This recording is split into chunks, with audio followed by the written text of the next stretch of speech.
Every doctor who told me to change my diet is dead now. Every single one. I had a doctor in 1978 who told me to stop cooking with olive oil because it was too much fat. He died in 1991. Heart attack. I had another doctor in 1985 who told me to eat more margarine because it was healthier than butter. He died in 2003. Also, heart attack. I had a nutritionist in 1992 who told me to eat less salt and more processed, low-sodium foods from packages. She is dead too. I do not know from what, but she is dead and I am still here. Still cooking my own food, still walking to the market, still standing in my kitchen every single day making meals from scratch, the way my mother taught me and her mother taught her. And I am going to tell you exactly what I eat because most of you are killing yourselves with what you put in your mouths and you do not even know it. I came to this country in 1947. I was 23 years old. I came from Calabria, the poorest part of Italy, the part nobody talks about when they talk about Italian food. We did not have money. We did not have fancy restaurants. What we had was the food we grew ourselves and the recipes our mothers taught us. And those recipes kept my grandparents alive into their 90s, kept my mother alive to 94, and have kept me alive longer than anyone in my family ever expected in a country that has tried very hard to kill me with its food. I watch what Americans eat and I want to cry. I see young people eating things that are not food, things that come in bags and boxes and have ingredients you cannot pronounce. I see them drinking chemicals and calling it diet soda. I see them eating bread that could survive a nuclear war because it is so full of preservatives. This is not food. This is poison disguised as convenience. And then these same people wonder why they are tired all the time, why they are sick all the time, why they feel old at 40. I am going to tell you 10 foods. These are the foods that have kept me alive. Not pills, not supplements, not whatever nonsense they are selling you on the television at 3 in the morning. Real food, the kind my mother fed me, the kind I fed my children and my grandchildren, the kind that human beings have been eating for thousands of years before some corporation decided it could make more money selling you garbage. The first one is olive oil. Real olive oil, extra virgin, cold-pressed, the kind that tastes green and peppery and burns a little in the back of your throat. Not that clear yellow water they sell in the supermarket for $4. That is not olive oil. That is fraud in a bottle. Real olive oil is the foundation of everything I cook. I use it every single day. I put it on bread. I cook my vegetables in it. I drizzle it on soup before I eat it. My mother used to say that olive oil is liquid gold. She was right. It keeps your blood clean. It keeps your brain working. There is a reason the people who live the longest in the world all come from places where olive oil is in everything. The studies say that people who eat the most olive oil live almost 10 years longer than people who do not. 10 years. That is not nothing. That is 10 more years of watching your grandchildren grow up. The second food is beans. Every kind of bean. White beans, black beans, lentils, chickpeas. I eat beans almost every day. In soup, in salads, mashed with garlic and olive oil. My mother made pasta e fagioli every week. Pasta with beans. Poor people food. Peasant food. The food of people who could not afford meat. And you know what? Those peasants outlived the rich people who ate steak every night. Beans have protein, They have fiber. They fill you up without making you sick. Every single place in the world where people live past 100, they eat beans every day. The scientists call these places blue zones. I call them places where people have not forgotten how to eat properly. The third food is leafy greens. Not iceberg lettuce, that is nothing. That is water shaped like a vegetable. I am talking about real greens: spinach, kale, escarole, broccoli rabe, Swiss chard. When I was a girl in Italy, we would pick wild greens from the hillsides. Dandelion greens. We would sauté them in olive oil with garlic and a little crushed red pepper. People today think of dandelions as weeds. We thought of them as medicine, because that is what they are. Greens clean your blood. They keep your bones strong. They keep your mind sharp. I eat greens every single day. If the only vegetable you eat is French fries, you are not eating vegetables. The fourth food is garlic. I put garlic in almost everything I cook. Raw garlic, roasted garlic, garlic sautéed in olive oil until it is golden. My husband Enzo used to joke that I was trying to keep the vampires away. Maybe I was. Maybe the vampires are all the sicknesses that come for you when you get old. Heart disease, cancer, dementia. Garlic keeps them away. The scientists now know what my grandmother knew 100 years ago. Garlic has compounds in it that fight infection, that lower blood pressure, that protect your heart. 1 clove of garlic has more medicine in it than most pills, and it tastes better. The fifth food is tomatoes, cooked tomatoes, not raw. When you cook tomatoes, especially in olive oil, you release something called lycopene. I did not know that word until my grandson told me. But I knew the truth of it long before I knew the science. Cooked tomatoes are in almost everything in Italian cooking. My sauce, my soups, my stews. I make a simple dish of eggs poached in tomato sauce that my children used to beg me for. Tomatoes protect your heart. They protect your eyes. They protect against certain cancers. And they cost almost nothing. You can buy a can of good Italian tomatoes for $2. There is no excuse. The sixth food is nuts. Every day I eat a handful of nuts, almonds mostly, sometimes walnuts. My mother kept a bowl of nuts on the table and we would crack them ourselves. Not the roasted, salted nuts they sell in the store covered in chemicals. Raw nuts, or just lightly toasted. Nuts have fat in them, yes, good fat, the kind your brain needs to keep working. The studies show that people who eat nuts every day live 2 to 3 years longer than people who do not. 2 to 3 years. For a handful of almonds. Why would you not do this?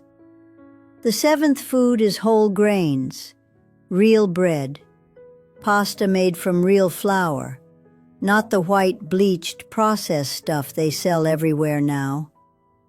When I came to this country, the bread tasted different. Then they started doing things to it to make it last longer on the shelf. They stripped out everything good and left only the garbage. I make my own bread sometimes still. Whole wheat, sometimes sourdough. The bread my mother made. Real bread fills you up. It gives you energy that lasts. It does not spike your blood sugar and then crash you an hour later. I have watched this country become addicted to fake bread and then wonder why everyone is diabetic. The eighth food is fish. I eat fish 2 or 3 times a week. Small fish mostly. Sardines, anchovies, mackerel. The fish that nobody wants because they have bones and they smell strong. Those are the best fish. The fish that are full of oil that keeps your brain working. My husband Enzo loved sardines. We would eat them on crusty bread with a little lemon and olive oil. Simple. Perfect. Good fish is hard to find in this country now. They farm it in tanks and feed it garbage. If you can find wild fish, eat it. Your brain will thank you when you are old and can still remember your own name. The 9th food is wine. Red wine. 1 glass with dinner. Not a bottle. 1 glass. I have had a glass of red wine with dinner almost every night of my adult life. The doctors used to tell me to stop. Now they tell me it was the right thing all along. Red wine has something in it that protects your heart and your blood vessels. But only if you drink a little. If you drink a lot, it does the opposite. This is the problem with Americans. You do not understand moderation. Everything is too much or nothing at all. 1 glass of wine with your meal. That is all. That is enough. The 10th food is fresh fruit. Every day I eat fruit. An orange, some berries, a pear, figs when they are in season. Fruit is sweet, but it is not the same sweet as candy or cake. The sweetness comes with fiber and vitamins and water. It fills you up. It satisfies the craving for something sweet without poisoning you. When my children were young, fruit was their dessert. They did not know there was another option because I did not tell them. They are all in their 60s and 70s now, the ones still alive, and they still eat fruit for dessert. This is how you teach children to eat. You do not give them a choice between apple and cookie. You give them the apple. So there it is. Olive oil, beans, leafy greens, garlic, tomatoes, nuts, whole grains, fish, wine, fruit. 10 foods, nothing complicated, nothing expensive, nothing that requires a subscription or a special delivery or a machine that costs $300. Just real food. The kind of food human beings have eaten for thousands of years. The kind of food my mother and her mother and her mother ate. But I have to tell you something else, because the food is only part of it. I have watched people eat perfectly and still die young because they were miserable. I have watched people eat terribly and live long because they had something to live for. The food matters. But it is not everything. You have to move your body. I walked everywhere my whole life. I did not go to a gym. I walked to the market. I walked to church. I climbed the stairs to my apartment because the elevator was broken half the time. I stood in my kitchen cooking for hours. This is not exercise the way you think of it, but it is movement, constant movement. Every day. My daughter Maria died of breast cancer in 2004. She was 58. My son Anthony died of colon cancer in 2012. He was 62. My son Vincent died in a car accident in 2019. He was 68. 3 funerals where I was the mother standing at the grave. I thought each one would kill me. They did not. I kept cooking. I kept eating. I kept walking to the market. Not because I wanted to, because that is what you do. You keep going. There is no other choice. I am 101 years old. I have been cooking in this kitchen for over 50 years, longer than most of you have been alive. I came to this country with nothing but 2 suitcases and my mother's recipes. I raised 5 children in a 2-bedroom apartment. I lost my husband 26 years ago. I have 14 grandchildren and 21 great-grandchildren. I still live alone. I still cook my own meals. I still walk to the market every day, even when my knees hurt so bad I want to scream. Because stopping is dying, and I am not ready to die. I am telling you all of this because I want you to understand something. Living this long is not about avoiding death. It is about living, really living, every day. Eating food that tastes good and is good for you. Moving your body because it feels good to move. Being with people because people are what make life worth living. Having something to do that matters to you. Your body was not made to sit in a chair for 8 hours and then sit on a couch for 4 more hours. Your body was made to move. If you do not use it, you lose it. I see people half my age who cannot walk across a room because they stopped moving 20 years ago. That will not be me. You have to have people. I have my family. I have my church. I have my neighbors who check on me even though I tell them I am fine. Human beings are not meant to be alone. I have watched people retire and then die within 2 years because they had no one to talk to and nothing to do. Loneliness kills you. I do not mean you need a romantic partner. I mean you need people in your life who know your name, who care if you wake up in the morning, who would notice if you did not. If you do not have that, you need to find it. Join something, volunteer somewhere, talk to your neighbors. This is not optional. This is survival. You have to have a reason to get up. For me, it is cooking. It is feeding people. It is seeing my great-grandchildren eat the same pasta my grandmother taught me to make. I get up every morning because I have something to do. The day I cannot cook anymore is the day I will probably die, and I have accepted that. But that day is not today, and it was not yesterday, and it will not be tomorrow if I have anything to say about it. I have buried 3 of my children. That is not supposed to happen. You are not supposed to outlive your children. But I have. The food I have told you about will help. It will not guarantee you anything. There are no guarantees. My son Anthony ate well his whole life and still got cancer. My husband Enzo ate everything I cooked and still had a stroke at 82. But they lived well until they did not. And that is all any of us can hope for. To live well until we cannot. To eat well, to love well, to move well, and then, when it is time, to go.